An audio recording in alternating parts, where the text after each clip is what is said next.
어둠이 깔린 한옥의 마당에서 민재는 숨을 죽이고 있었다. 14살의 가슴은 터질 듯 뛰었고 그의 손은 지훈의 손을 꼭 잡고 있었다. 우리가 잘못된 게 아니야. 지훈이 속삭였지만 민재의 눈에는 두려움이 가득했다.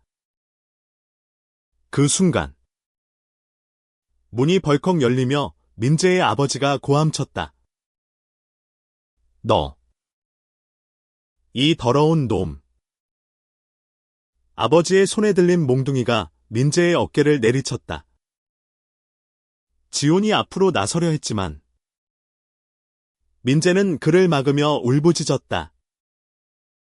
제발. 가지마. 그날 밤 민재는 집에서 쫓겨났다. 부모는 그를 죽었다고 선언했다. 마을 사람들은 그를 외면했고 그의 이름은 가족의 기억에서 지워졌다. 하지만 민재는 살아남았다. 그리고 15년 후 그는 다시 그 마을로 돌아왔다. 이제 그는 뛰어난 심장외과 의사 최민재였다. 그의 손에는 사람의 생명을 좌우할 힘이 있었다.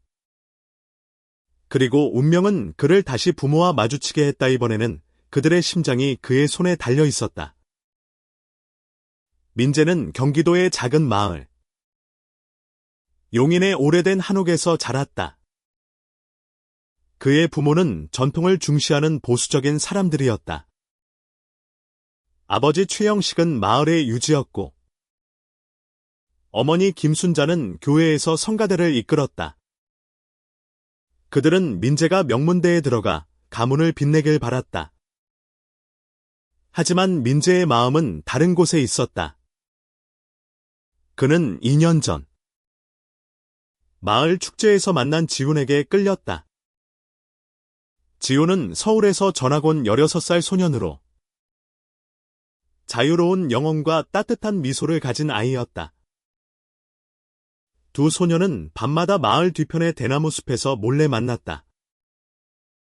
그곳에서 그들은 꿈을 이야기하고 서로의 손을 잡으며 세상에서 가장 안전한 순간을 만들었다.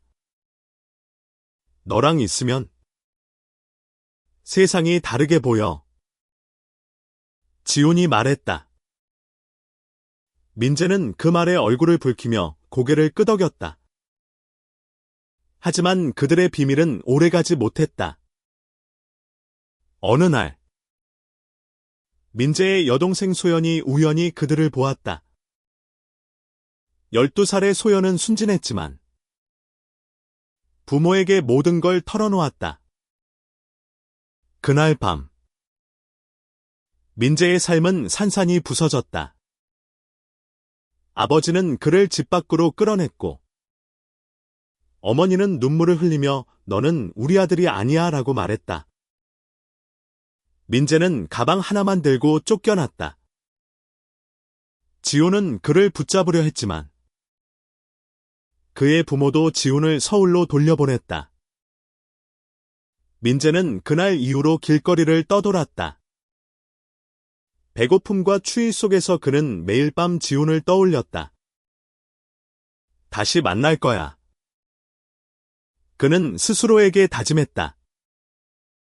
하지만 지훈의 소식은 끊겼다. 민재는 살아남기 위해 이를 악물었다. 그는 서울의 쉼터에서 지내며 낮에는 공사장에서 일하고 밤에는 도서관에서 공부했다. 그의 목표는 하나였다.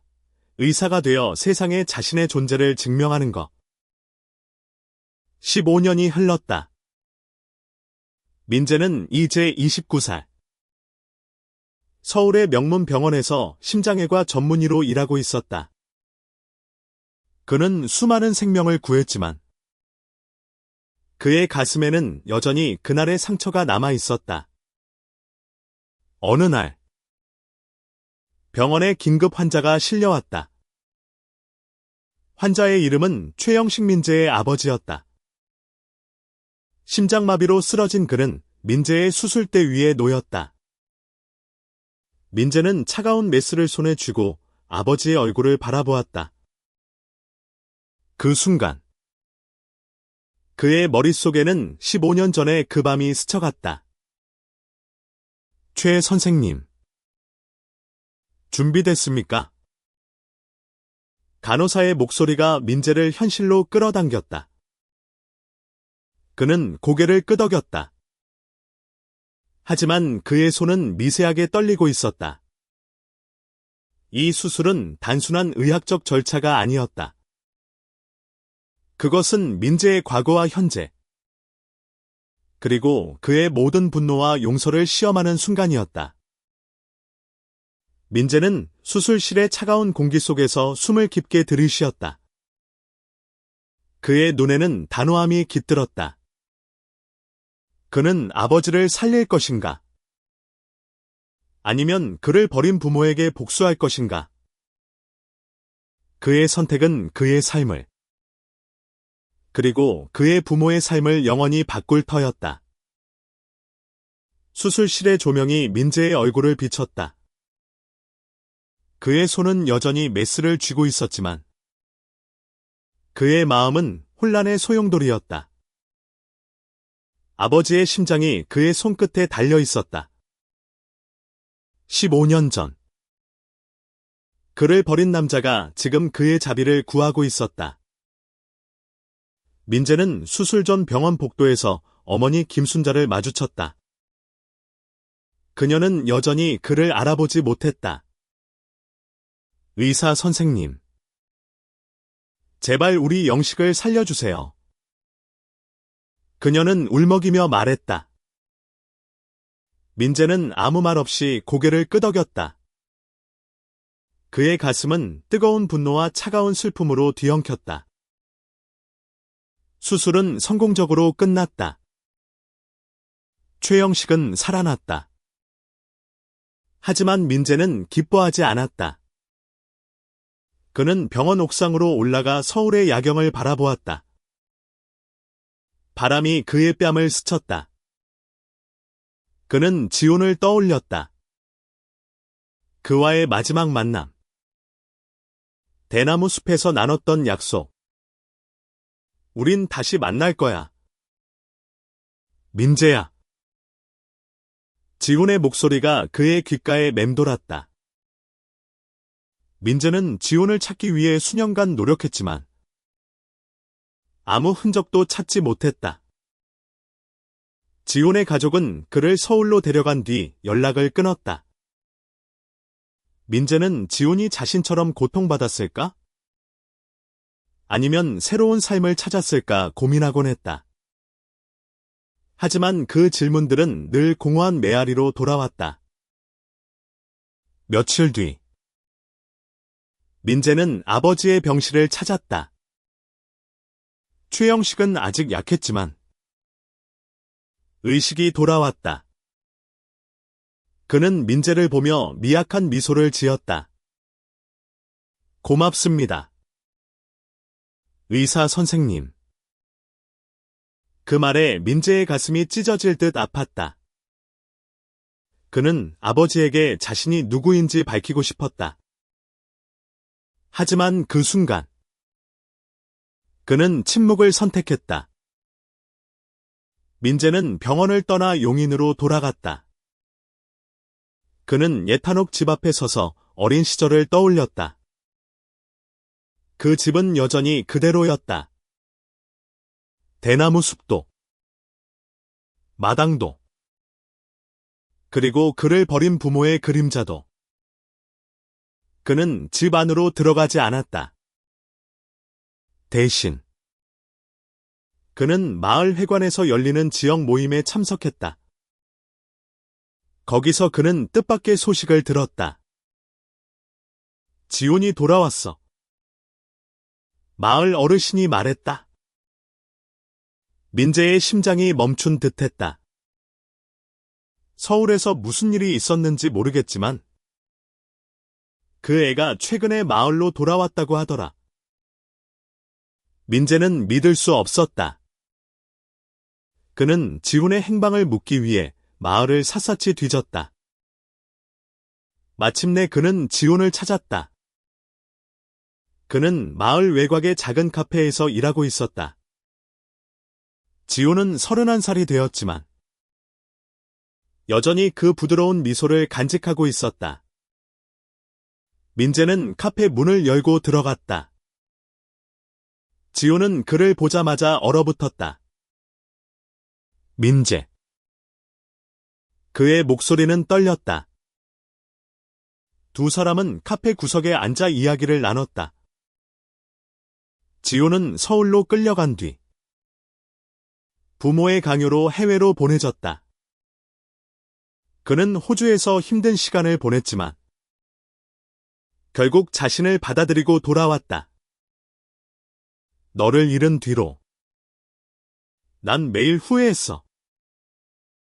지훈이 말했다. 민재는 그의 손을 잡았다. 나도 그래.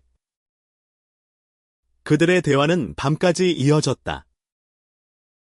민재는 자신의 이야기를 털어놓았다. 의사가 된 과정, 부모와의 재회, 그리고 아버지의 수술. 지훈은 조용히 듣다가 말했다. 넌 정말 강해졌구나. 민재야. 민재는 미소 지었다. 하지만 그의 마음에는 여전히 질문이 남아 있었다. 그는 부모를 용서할 수 있을까? 지훈과의 재회는 민재에게 새로운 희망을 주었다. 하지만 그의 마음은 여전히 무거웠다. 부모와의 과거는 쉽게 지워지지 않았다. 그는 병원으로 돌아가며 결심했다. 아버지에게 진실을 밝히고 그들의 관계를 정리할 때였다. 민재는 최영식의 퇴원날 병실을 찾았다. 아버지는 여전히 약했지만 회복세였다. 민재는 침대 옆에 앉아 조용히 말했다. 아버지, 저를 기억하시겠습니까? 최영식은 의아한 표정으로 그를 바라보았다. 민재는 숨을 깊게 들이쉬고 말했다. 저는 민재입니다. 15년 전 아버지가 죽었다고 선언한 그 아들입니다. 병실은 정적에 휩싸였다. 최영식의 눈이 커지며 떨리기 시작했다. 민재. 그럴 리가. 그의 목소리는 갈라졌다. 민재는 차분히 이야기를 이어갔다. 자신이 어떻게 살아남았는지, 어떻게 의사가 되었는지, 그리고 아버지의 심장을 구한 것이 자신이었다는 사실을. 최영식은 말없이 눈물을 흘렸다. 민재는 병원을 나서며 마음이 조금 가벼워졌다. 그는 아버지에게 분노를 쏟아내지 않았다. 대신 그는 자신의 삶을 증명했다. 하지만 어머니와의 대화는 아직 남아 있었다. 김순자는 여전히 민재를 알아보지 못했고 그는 그녀에게 다가갈 용기가 없었다. 그날 밤 민재는 지훈과 함께 한강변을 걸었다. 서울의 불빛이 강물에 반사되었다. 지훈은 민재의 손을 잡으며 말했다. 넌 대단해. 민재야. 네가 여기까지 온 걸 보면 나도 용기가 생겨. 민재는 미소 지으며 고개를 끄덕였다.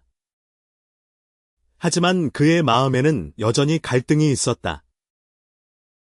며칠 뒤 민재는 어머니가 다니는 교회로 찾아갔다. 김순자는 성가대 연습을 마치고 나오는 길이었다. 민재는 그녀를 불러 세웠다. 어머니. 그는 조용히 말했다. 김순자는 놀란 눈으로 그를 바라보았다. 누구시죠? 그녀의 목소리는 떨렸다. 민재는 다시 한번 진실을 밝혔다. 김순자는 믿을 수 없다는 듯 고개를 저었다. 내 아들은 죽었어. 그녀는 말을 잇지 못했다. 민재는 담담히 말했다. 저는 살아 있습니다. 그리고 어머니의 아들입니다. 그는 더 이상 말을 잇지 않고 교회를 떠났다. 그날 밤, 민재는 지훈의 카페로 갔다. 지훈은 그를 보자마자 끌어안았다. 괜찮아. 지훈의 목소리는 따뜻했다. 민재는 고개를 끄덕였다. 이제 괜찮아질 거야. 두 사람은 서로를 바라보며 미소 지었다. 그들의 사랑은 여전히 강했고, 세월이 흘렀음에도 불구하고 그들을 이어주었다. 민재는 자신의 과거를 마주하며 한 가지를 깨달았다. 용서는 자신을 위한 것이었다. 그는 부모를 용서하지 않을 수도 있었다. 하지만 그는 자신을 용서하고 싶었다. 그날 밤, 그는 지훈과 함께 새로운 미래를 꿈꾸기 시작했다. 민재와 지훈은 다시 가까워졌다. 그들은 매주 주말마다 한강에서 만나거나 지훈의 카페에서 시간을 보냈다. 민재는 병원에서 바쁜 나날을 보내면서도 지훈과 함께하는 순간에서 평화를 찾았다. 하지만 그의 마음 한구석에는 여전히 부모와의 미완의 이야기가 남아 있었다. 어느 날, 민재는 병원에서 뜻밖의 연락을 받았다. 그의 여동생 소연이었다. 이제 27살이 된 소연은 민재를 찾아 병원으로 왔다. 그녀는 민재를 보자마자 눈물을 흘렸다. 오빠. 정말 오빠야. 소연은 어린 시절의 죄책감을 안고 있었다. 그녀는 민재가 쫓겨난 날, 자신이 부모에게 모든 걸 말한 것이 비극의 시작이었다고 믿었다. 민재는 소연을 안심시켰다. 너 때문이 아니야. 소연아. 그는 미소 지으며 그녀의 손을 잡았다. 소연은 민재가 어떻게 살아왔는지 듣고 싶어 했다. 민재는 자신의 이야기를 솔직히 털어놓았다. 고된거리 생활, 의대 입학, 그리고 심장외과 의사가 되기까지의 여정. 소연은 그의 이야기에 감동받았다. 소연은 부모가 민재를 다시 찾고 싶어 한다고 전했다. 최영식은 수술 후 민재의 존재를 알게 된 뒤로 마음이 흔들렸다. 김순자도 아들의 생존을 알게 된 후 매일 밤 기도하며 후회했다. 민재는 그 말을 듣고 복잡한 감정을 느꼈다. 그는 부모와 다시 만날 준비가 되어 있었을까? 민재는 지훈과 이 문제를 상의했다. 지훈은 조용히 그의 손을 잡으며 말했다. 내가 어떤 선택을 하든 내가 곁에 있을게. 민재는 그의 말에 힘을 얻었다. 그는 부모와 마주할 결심을 했다. 하지만 이번에는 그의 조건이었다. 그는 지훈과 함께 부모를 만나러 가기로 했다. 만남은 용인의 한옥집에서 이루어졌다. 민재와 지훈은 마당에 서서 부모를 기다렸다. 최영식과 김순자는 그들을 보자 얼어붙었다. 민재는 지훈의 손을 굳게 잡고 말했다. 저는 여전히 저예요.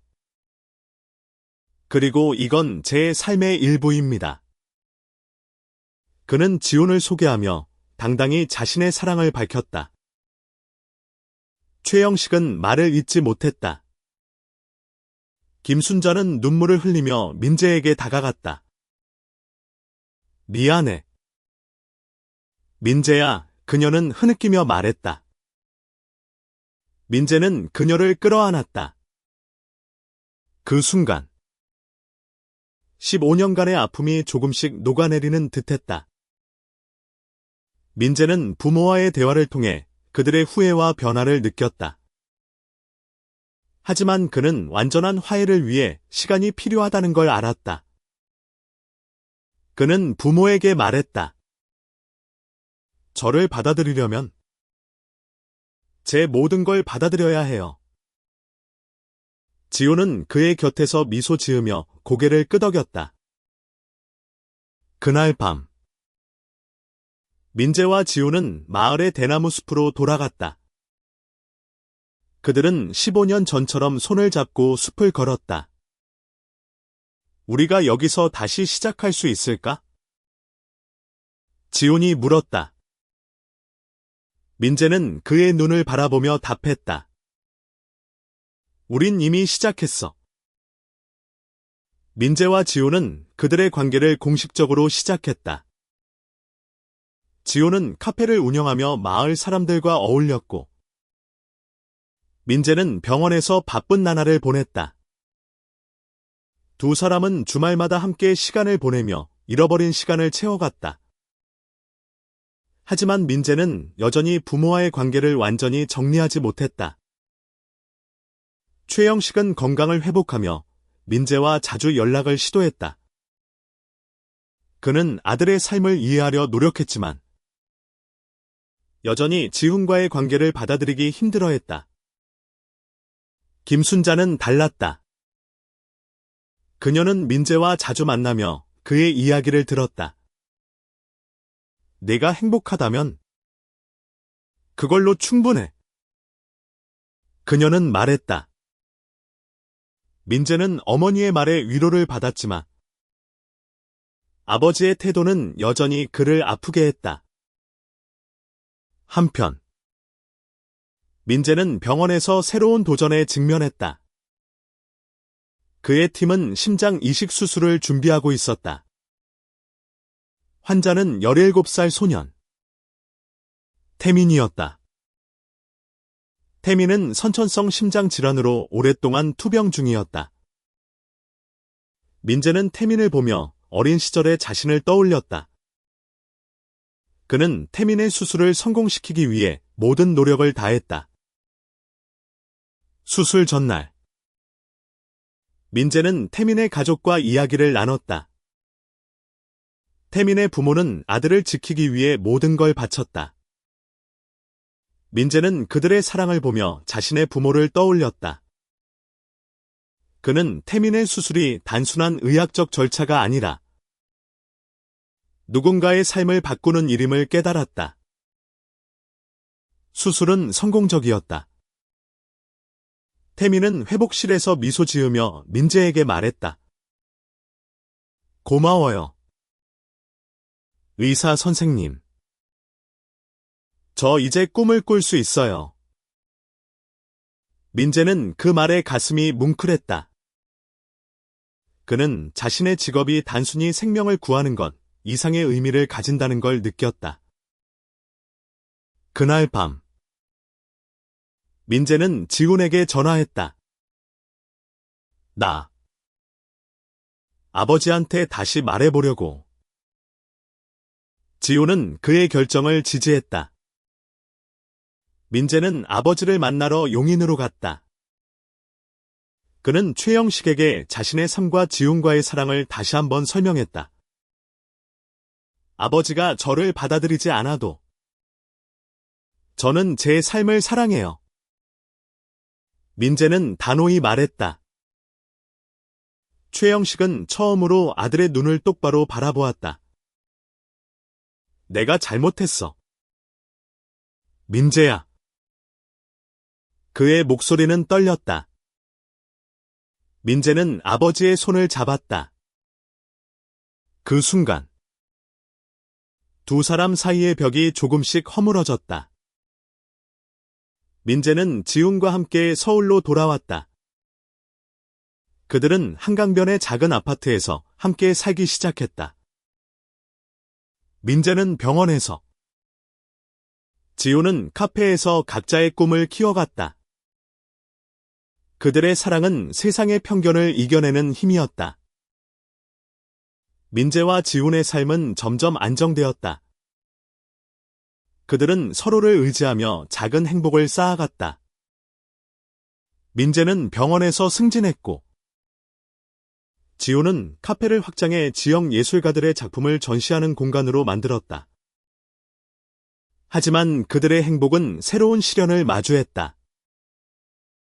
마을에서 소문이 퍼졌다. 민재와 지훈의 관계가 마을 사람들의 입방아에 올랐다. 일부 주민들은 그들을 비난했고, 지훈의 카페는 불매운동의 표적이 되었다. 민재는 분노했지만, 지훈은 담담했다. 우린 우리 삶을 살아가는 거야. 그들이 뭐라 하든. 민재는 지훈의 강인함에 감동받았다. 그는 지훈과 함께 마을 사람들과 대화하기로 했다. 그들은 마을 회관에서 공개 모임을 열었다. 민재는 자신의 이야기를 솔직히 털어놓았다.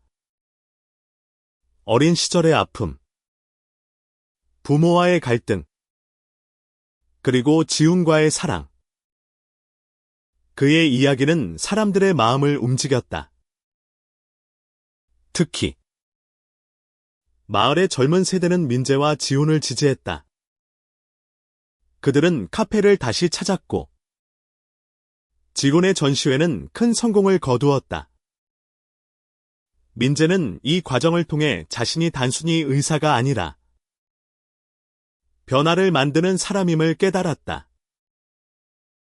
한편, 최영식은 민재와의 관계를 회복하기 위해 노력했다. 그는 지훈을 만나러 카페로 찾아갔다. 처음으로 그는 지훈과 진지한 대화를 나눴다. 민재를 행복하게 해줘. 최영식은 말했다.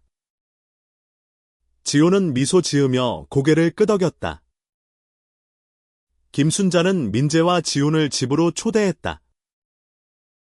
그들은 한옥마당에서 저녁을 먹으며 웃음을 나눴다. 민재는 어머니의 따뜻한 음식을 먹으며 어린 시절을 떠올렸다.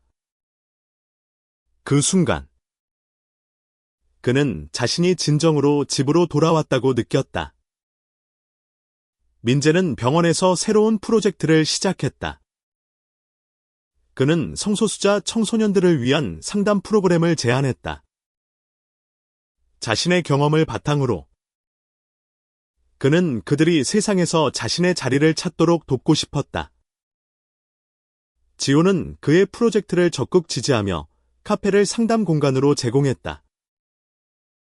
그들의 노력은 점차 결실을 맺었다. 민재와 지호는 지역사회에서 존경받는 존재가 되었다. 그들은 자신들의 사랑이 단순한 개인적인 감정이 아니라 세상을 바꾸는 힘이 될 수 있음을 증명했다. 민재와 지호는 이제 지역사회의 상징이었다. 그들의 이야기는 지역신문에 실렸고, 많은 이들이 그들의 용기에 감동받았다. 하지만 민재는 여전히 내면의 갈등을 완전히 해소하지 못했다. 그는 자신이 부모를 완전히 용서했는지 확신할 수 없었다.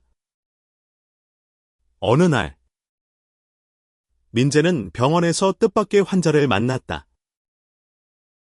지훈의 어머니였다. 그녀는 지훈이 호주로 떠난 뒤 건강이 악화되었다. 민재는 그녀의 수술을 맡았다. 수술 전, 그는 지훈에게 이 사실을 알렸다. 지훈은 복잡한 표정으로 고개를 끄덕였다. 엄마를 살려줘. 민재야. 수술은 성공적이었다. 지훈의 어머니는 회복하며 민재에게 감사 인사를 전했다. 그녀는 민재와 지훈의 관계를 알게 된 뒤 눈물을 흘렸다. 미안해. 지훈아. 그리고 민재씨. 고마워요. 민재는 그녀의 손을 잡으며 미소 지었다. 이 사건은 민재에게 큰 깨달음을 주었다. 그는 용서가 단순히 상대를 위한 것이 아니라 자신을 자유롭게 하는 과정임을 깨달았다. 그는 지훈과 함께 부모를 다시 만났다. 이번에는 최영식도 지훈을 진심으로 받아들였다. 민재와 지훈은 마을 축제에 함께 참석했다. 그들은 손을 잡고 마을 사람들 앞에 섰다. 일부는 여전히 그들을 곱지 않은 시선으로 보았지만 대부분은 그들의 사랑을 축복했다. 민재는 무대에 올라 자신의 이야기를 공유했다. 저는 14살에 집을 잃었지만 사랑으로 다시 집을 찾았습니다. 그의 말에 박수가 터져 나왔다. 민재는 병원에서 성소수자 청소년들을 위한 프로그램을 본격적으로 운영했다. 그는 자신의 이야기를 통해 그들에게 희망을 주고 싶었다. 지호는 카페를 중심으로 지역 예술가들과 협력하며 성소수자 커뮤니티를 위한 안전한 공간을 만들었다. 그들의 삶은 완벽하지 않았다. 하지만 그들은 서로를 통해 완전함을 찾았다. 민재는 매일 아침 지훈의 미소를 보며 깨어났고, 지훈은 민재의 손을 잡으며 하루를 마무리했다. 그들의 사랑은 세상의 모든 시련을 이겨내는 힘이었다. 민재와 지훈은 이제 그들의 삶을 완전히 받아들였다. 그들은 한강변의 아파트에서 함께 살며 매일 서로에게 사랑을 확인했다. 민재는 병원에서, 지훈은 카페에서 각자의 꿈을 키워갔다. 그들의 삶은 단순했지만 그 안에는 깊은 의미가 있었다. 어느 날, 민재는 병원에서 특별한 편지를 받았다. 태민. 그가 수술했던 17살 소년이 보낸 편지였다. 태민은 민재 덕분에 새로운 삶을 찾았다며 의사가 되겠다는 꿈을 꾼다고 썼다. 민재는 그 편지를 읽으며 눈물을 흘렸다. 그는 자신이 단순히 생명을 구한 것이 아니라 누군가의 미래를 바꿨음을 깨달았다. 민재와 지훈은 마을로 돌아가 부모와 함께 시간을 보냈다. 최영식과 김순자는 이제 그들의 관계를 완전히 받아들였다. 그들은 민재와 지훈을 집으로 초대하며 가족의 시간을 보냈다. 민재는 부모와의 화해가 완벽하지 않더라도 충분히 의미 있음을 느꼈다. 민재는 자신의 이야기를 책으로 쓰기로 했다. 그는 성소수자로서의 삶, 의사로서의 여정, 그리고 사랑의 힘을 세상과 나누고 싶었다. 지호는 그의 책을 위한 사파를 그리며 함께 작업했다. 그들의 책은 출간 즉시 큰 반향을 일으켰다. 많은 이들이 그들의 이야기에 공감하며 용기를 얻었다. 마지막으로 민재와 지호는 대나무 숲에서 결혼 서약을 했다. 그들은 마을 사람들과 가족들 앞에서 서로에게 약속했다. 어떤 시련이 와도 우린 함께할 거야. 그들의 서약은 바람에 실려 숲을 울렸다. 민재는 병원에서, 지호는 카페에서, 그리고 그들은 서로의 품에서 세상을 바꿔갔다. 그들의 사랑은 단순한 로맨스가 아니었다.